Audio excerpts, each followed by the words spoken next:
Hey everybody, thanks for joining. My name's Chris Anderson.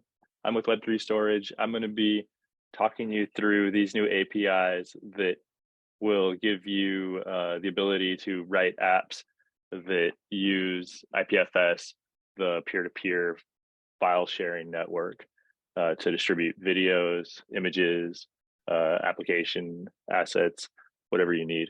So kind of what's new about some of the APIs that we're offering is the performance and reliability, and we manage it for you aspect of it, so that you can get your data into the network and just work with it, and not kind of have to be an infrastructure technician to use this technology. So what we're going to be doing today is talking a little bit about the background, how Web3 storage fits into the IPFS world. And then talk about these two new APIs, one of which is really designed for getting large files into the network, and the other one is designed to make it super easy to build apps interacting with that data. So then, depending on how much time we have, I'll either show you through these example apps and how you can learn from the code in there, or work through building one, which can take about 20 minutes if it goes smoothly. So yeah, if you feel like you're going to be hands-on keyboard and you want to be like getting your workstation prepped, then you may want to start this npm install early. We're not here all on the same conference Wi-Fi for the most part, so it's going to be a little bit more forgiving. So Web3 storage is part of Protocol Labs, which is the company behind IPFS and Filecoin.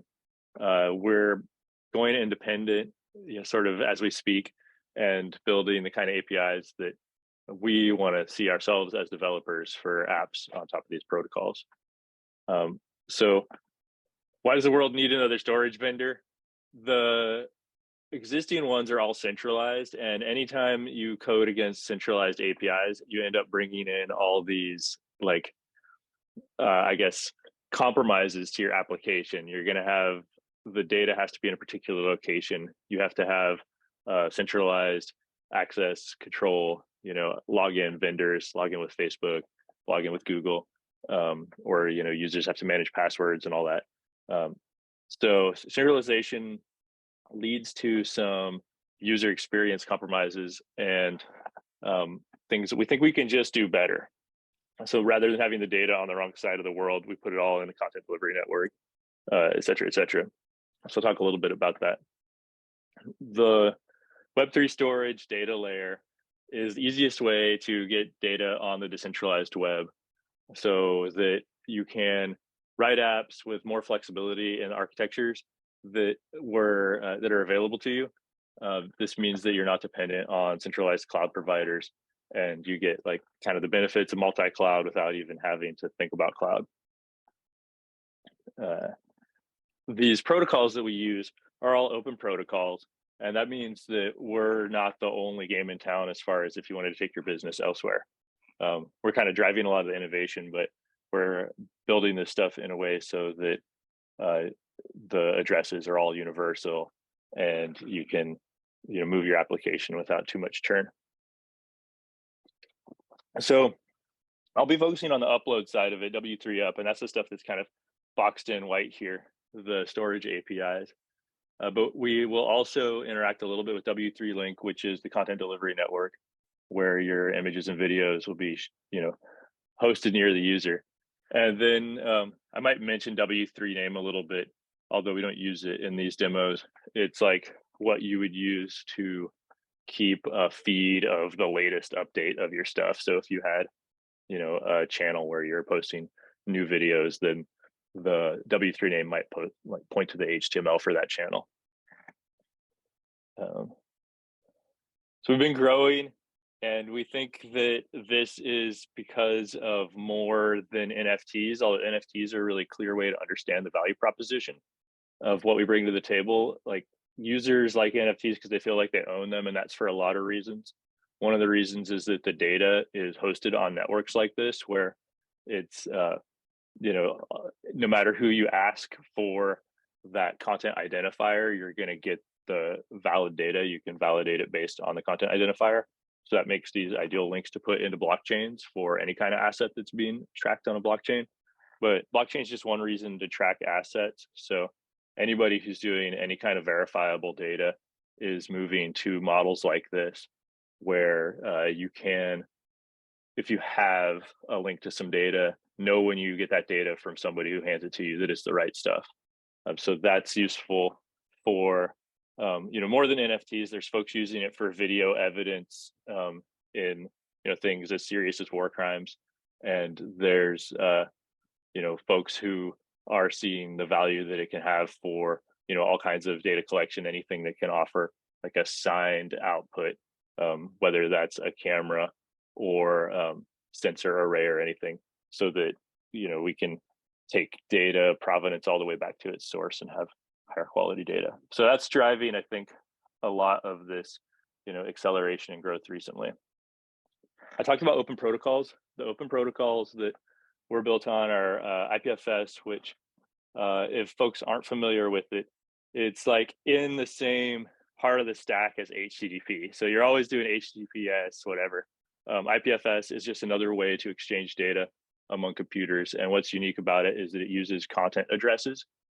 So the data isn't location based, it's based on what the data itself, contains. And that's what makes for all that verifiability. But it also makes it really easy for us to do like low cost performance stuff, which is one of the reasons you might be interested in this for video. Two of the other APIs we use are DIDs and UCANs, and this is around login and cryptographic verifiability. So DIDs is part of the browser. It's kind of a new spec, but like if you've ever been on a website that has Touch ID or Face ID, that's Navigator credentials. And so we're going to be working with that style login. If you build apps using this, that's what we're building towards. So the users will kind of feel like they're in the future, a little bit like that login with a crypto wallet feel, but lightweight like the web. Also can easily support login with crypto wallet or password, or login with email, or any of the other common things. So for today, we're just going to be doing login with email because it's super easy. And then UCANs are these,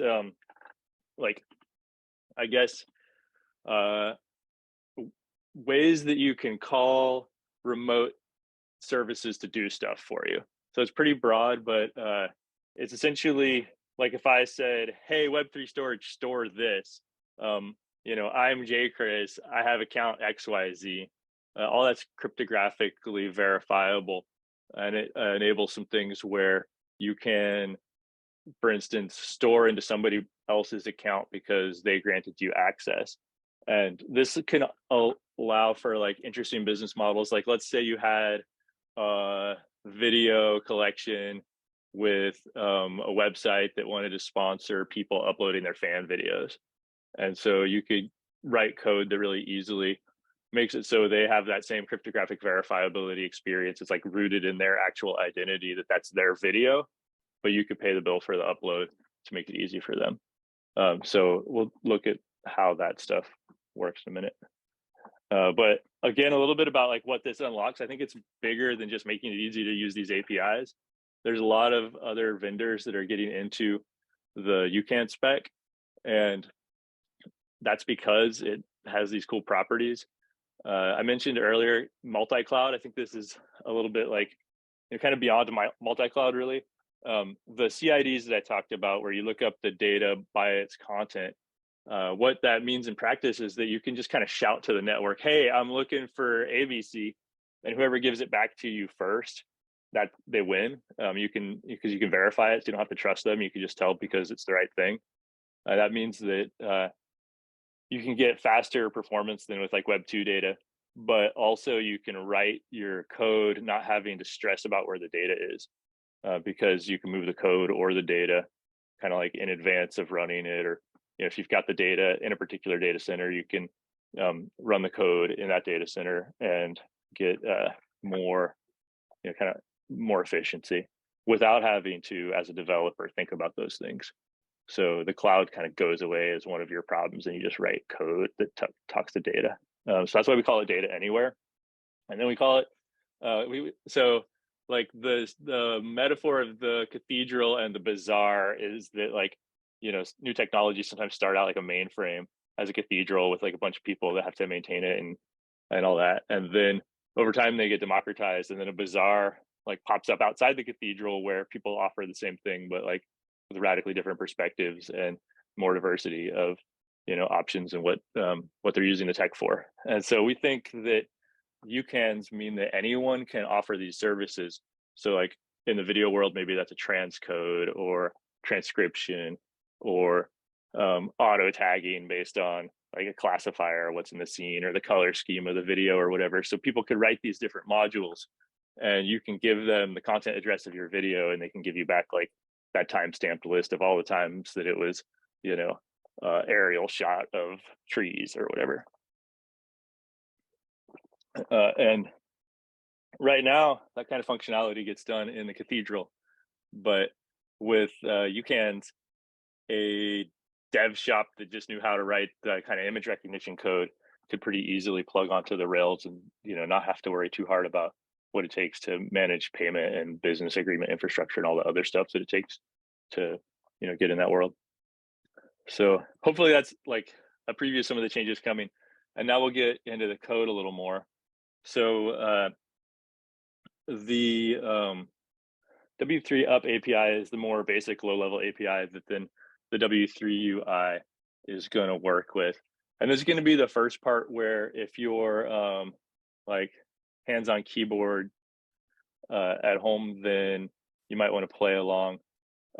We're going to install this client library that comes with a command line tool and then like walk through it. So some of the benefits are, because of the way these car files, which I'll talk about what those are in a second, get managed. And this is all behind the scenes. This is kind of like why it works good. You don't have to know this stuff. So because these are streaming car files, then big files, you can upload those just fine. Because we have the verifiable CIDs, the upload ID, like, you know what it is before you start.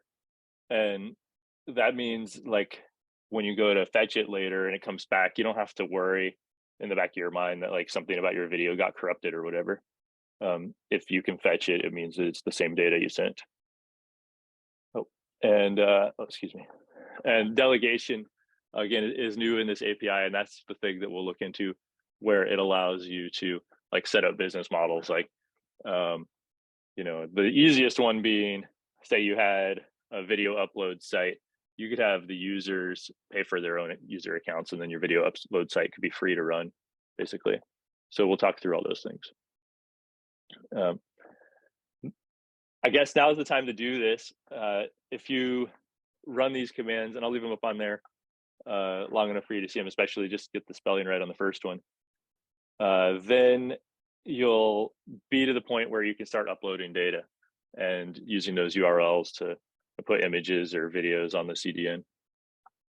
So if we go to, if you run this first command, then it's going to install the npm module, and then the ID command is generating private key material on your machine.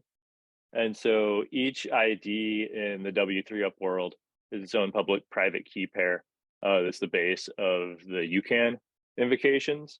When we're outside the browser, we can't use the navigator.credentials API. So instead we use Node.js cryptography, but you still have the same idea that there's like a local key ring, and it's going to sign everything, and the account lives on that local key ring, and asks for, you know, access to things like Web3 storage uploads or like a video encoder function. So it's your account, and you can connect it to all different services. So this next line is where we connect it to Web3 storage via the register, and you put in your email, and it'll just like wait there for you to go click that link in your email. Once you do, you'll get the, you know, this will finish up, and you can run this, and it'll see that you've registered yourself with Web3 storage. And now we can upload directories and files and whatever we need. So that's hopefully, if you're like running into trouble with your npm install or something's acting weird, you'll have a little bit of time to mess with it, because now I'm going to talk about what just happened if your upload did work. So as I mentioned in that ID step, we create the private key, and then we register that UCAN key with the account so that we can upload. And now we create, and this is in a streaming fashion, so we create, like, each car chunk is like 500 megabytes. This makes it so that we don't need a ton of memory on your computer. We can do these things from a mobile device also. Create car chunks for the upload if it's a big upload, or put it all in one car file, which is a content archive. It's just a file with a bunch of CIDs in it. And then we put those chunks to the cloud. But the way we do it is, again, with this cryptographically verifiable step where the UCAN key that you have requests to the upload service, hey, I want to upload a chunk. It's this big. This is its CID. And so right now we upload those to S3. We can upload them to any bucket service like R2. And then we index them by Elastic IPFS, which finds inside of the car files the individual CIDs, which is how, like, on playback your video, you'd reference it by a CID. And then to continue the stream, there's always like the next CID that you're fetching. So what we do in this case is use Elastic IPFS, which is something that we wrote as like a web scale IPFS peer, to put those CID to car file indexes into DynamoDB. And then the client sends one more request to bookmark that CID in your account. And that's what an upload looks like. So that's all happening behind the scenes when you put a new file in. And it means that you can upload files of any size. So now we have W3UI, which is like the other API. This is more for if you're building apps. So if you're building an upload app and you need a collection, a folder of images, or a big movie file or whatever, this is a great way to put a widget on the screen to do that. And I'll be focusing on React here, but there are components available for a bunch of other frameworks. So if you go to this beta.ui.web3.storage website, you can click through and see a bunch of the stuff that we've got available. And I'm going to flip over to that in just a minute here, but first I'll kind of talk about what we'll see. So there's right now 3 UI components: the keyring, the uploader, and the uploads list.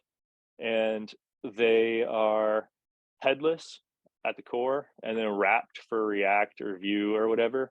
So you can see the same kind of code patterns across Vue and React and Solid. And if you wanted to learn some other framework, it's not like the worst place to start. They should be, like, when people write tutorials, using this tech, they hashtag beginner on the tutorials. So these should be pretty easy to use. And they should work in pretty much any app. We are in beta right now, and part of that is that we're taking feedback really seriously and like knowing ourselves that it's not quite done. So one of the things that we're in the middle of is like a combined, just like a one-liner you would drop in if you didn't really care about customizing it. And so that'll be a lot easier for some of these use cases. But even as it is, there's not much work that it takes to get going on it. So actually, I'll switch over to the website here, and we can see what it looks like. So if you go to this beta.ui.web3.storage, you can get into it, the 3 components that I mentioned, and we'll go into the uploader one and see that for each one of these, the code, or like an example of how it would look in your code, is here. You can see it's pretty simple. Just pull the uploader in, use it, and then it'll take the file from your form and upload it. So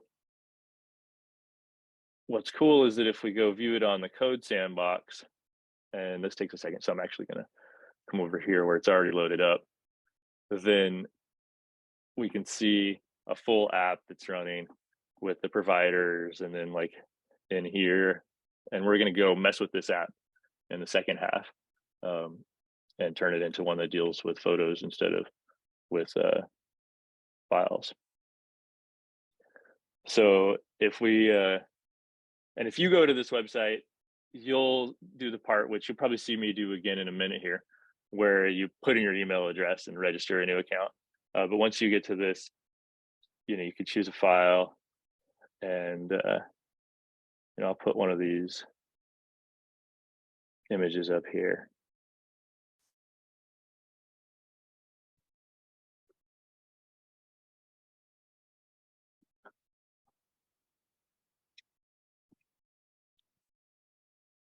And so that's the developer experience, or the user experience you'd get with almost no work.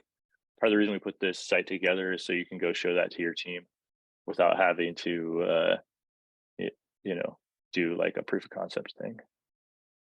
Oh, hope that's not too loud for y'all. That's really loud for me. This was the other upload I did. I was doing a video earlier. But all right, here's the image that I just uploaded. I'll refresh and let that come in. Yeah, if we upload an image, if we upload a video, I guess that works as well. So yeah, we'll come back to this stuff in a minute. But yeah, I don't know if my image wants to come in while I'm doing all this. So those are the components, and then we're going to turn it into this other app. So what we'll do is we'll start with an example app that's out of the W3UI repo, and then we'll bring in a component that can take an image from your web camera, and we'll hook them together and do a little bit of CSS to clean it up. If you go to this QR code now, you can check out what it looks like when it's running, or in a second, I'll switch over to it. But I wanted to give y'all a little chance to see it. All right. Yeah, here we are. So I'm going to refresh the page. And these are pictures I took in the past. I can take another picture now, and it'll upload and appear on the list when the upload's done. So we'll go in and do that, and come back to the code so that y'all can see how all this stuff fits together.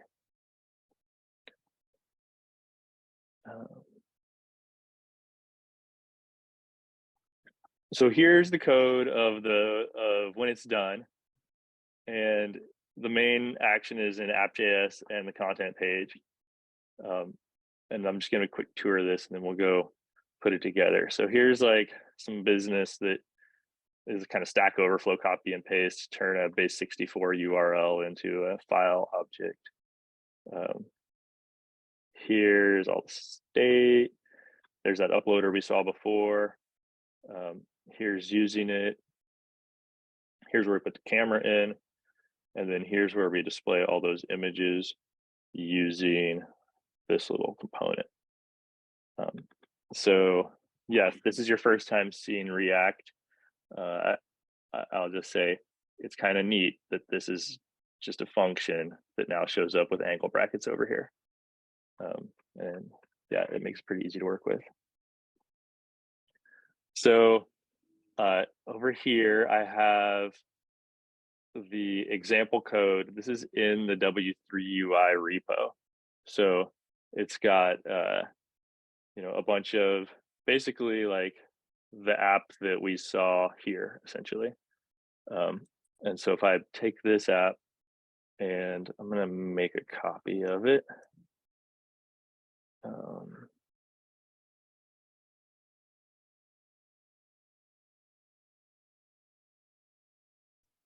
And bring it over into the editor.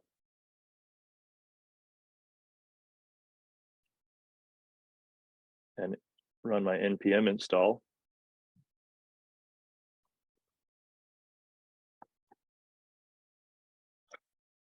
And we should have this app running locally.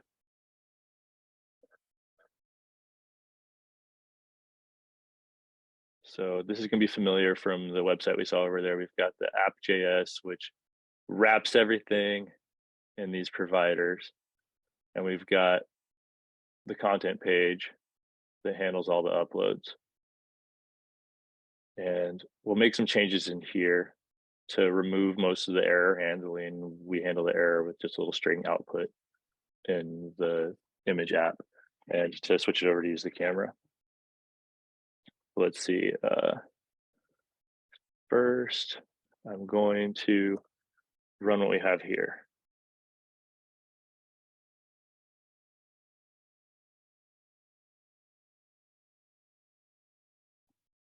So this is just that same UI that we saw there, and we'll upload this video. Make sure all the plumbing's working.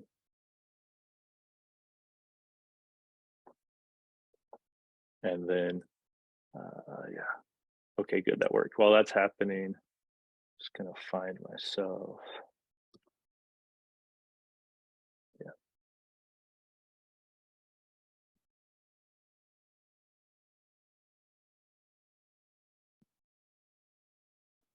I had to fork this camera just to clean up a little bit about the build. And so we're gonna add the camera module to the app so it's ready for us. Oh, not like that.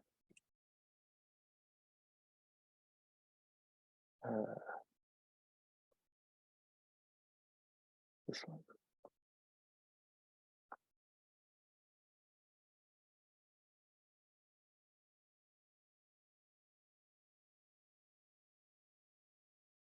There we go.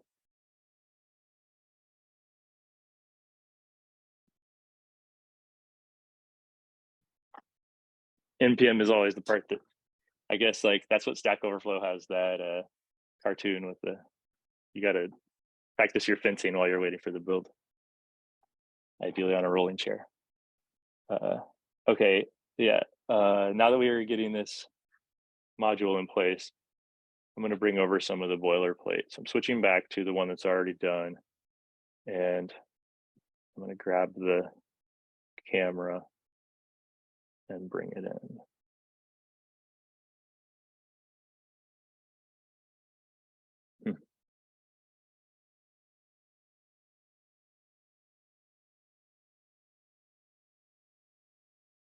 And then there's going to be the usage of the camera, which is basically, it's going to require use ref, and it's going to require, which useref is how React holds on to native components like Canvas without repainting them. So we'll do that. Put this in here. The camera is installed, so that's good. So now we can display the camera and just double check that it worked.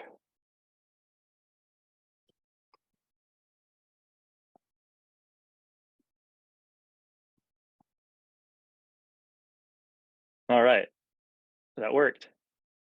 So we're in business with the working camera module, and now it's time to make that camera like take a photo. So what I like to do is I'll just do this simple part first and make a take photo function. And let's see, I want to put that on something. So we'll make like a button that takes the photo.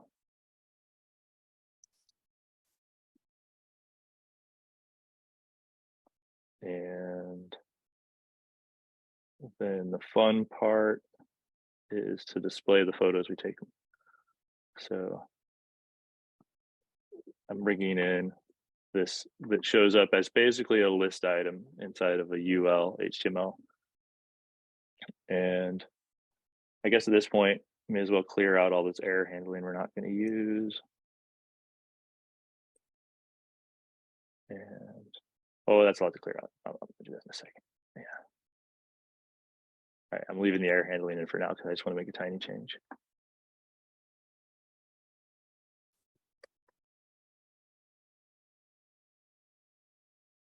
So I'm putting this list in, and I'm going to map over the images.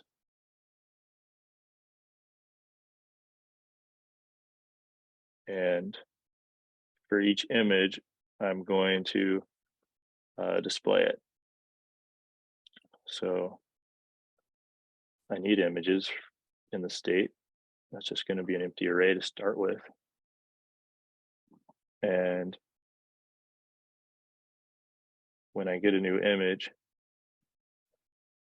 I'm just going to set it to this array.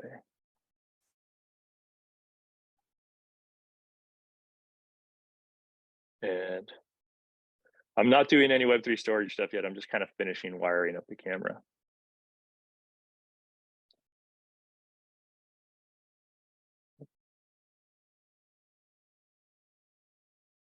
All right. So if I got this right, we should have images like, yeah, there we go. Just anytime I press that button. We're not doing anything with those, but those are the images. And let's go back and wire them up to the real deal. So now we can delete all this error handling we're not going to use. We're just going to like clear out the whole thing pretty much. So the done, the error, the uploading, and then the HTML for the page. I'm just going to go steal this HTML and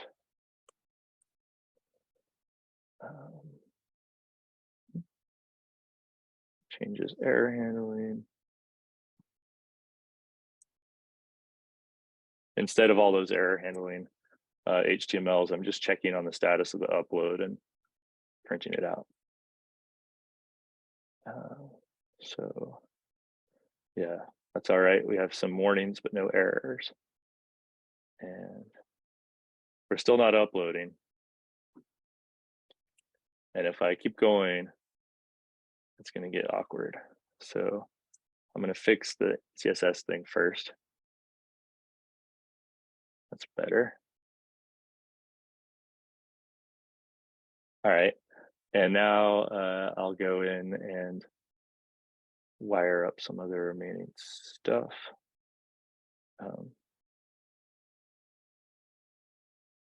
So let's make this this image actually save somewhere. I'll grab the data URL to file and just paste that in the content page. And now let's write the code that uses it. So let's see, take photo is already over here. We're just going to put the longer version in its place. And instead of setting the CID to null, which we're doing as a placeholder, we're going to set the CID to what we get back from the upload operation. So it looks like it's building. And now it's uploading, and it's not going to repaint till the upload's done. But now it's done.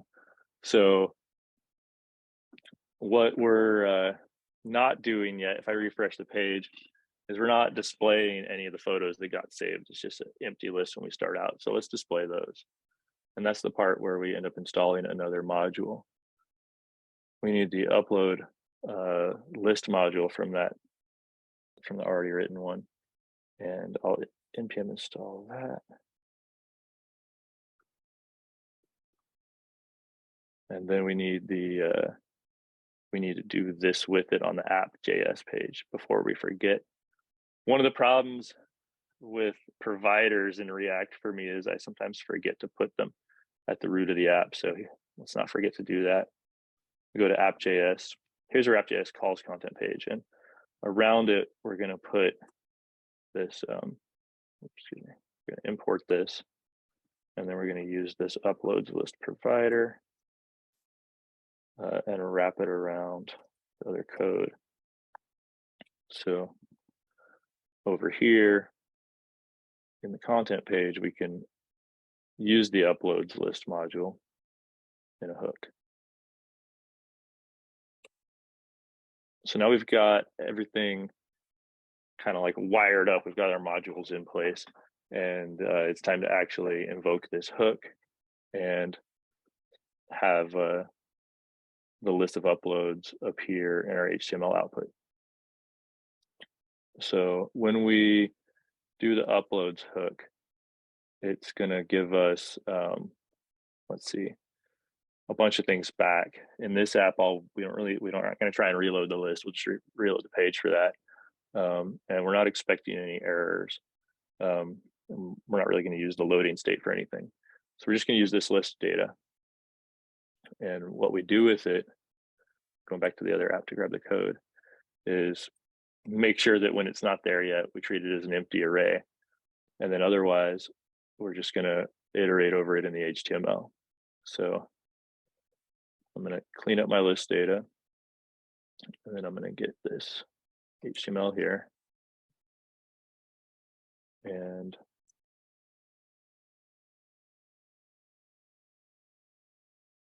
we'll see if that runs.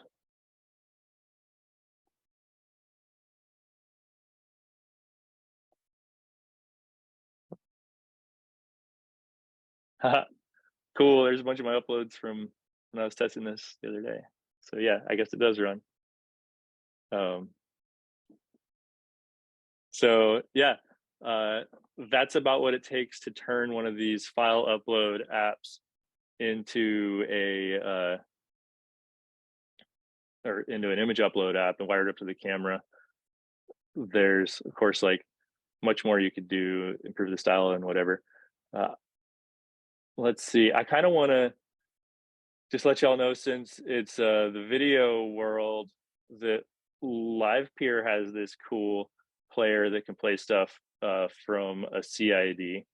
And so I'm not like set up with one right now, but the idea is that you can just pass in a CID of your existing, say like this Baffy video.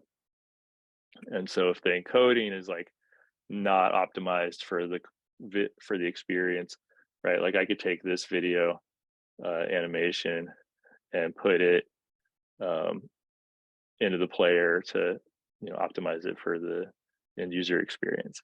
So that's one of the things you can do with this stuff once it's uploaded. I think, let's see, I'll just come back to this. Oh yeah, okay, so here's where you want to be if you want to like take this home and work on it some more.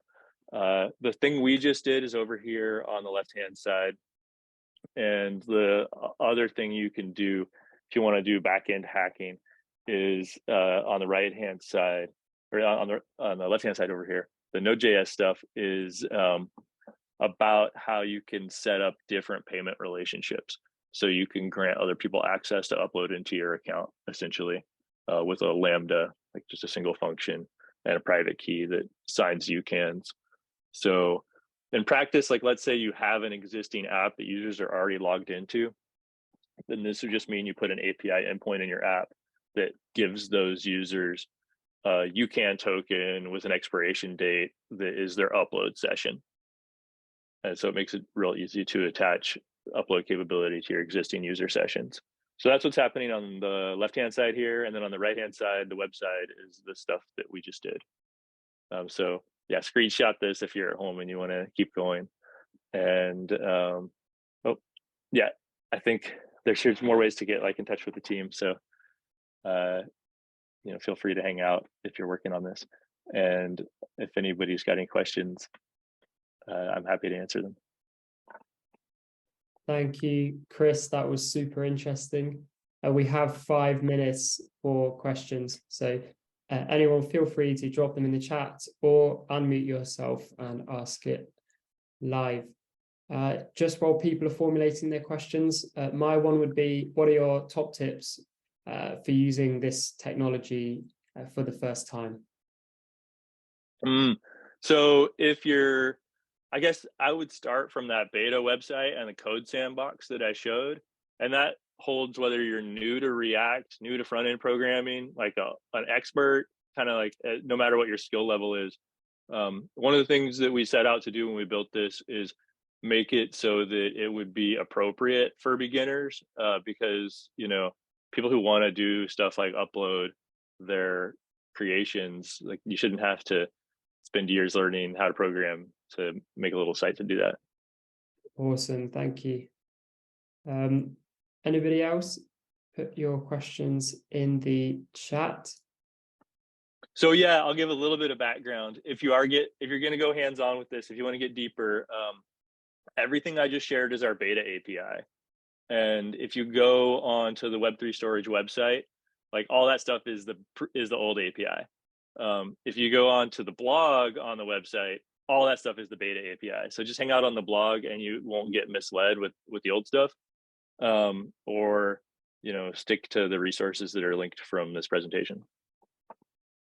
Thank you. And we'll be posting an article on this, so we'll have all the correct links so people go to the right place.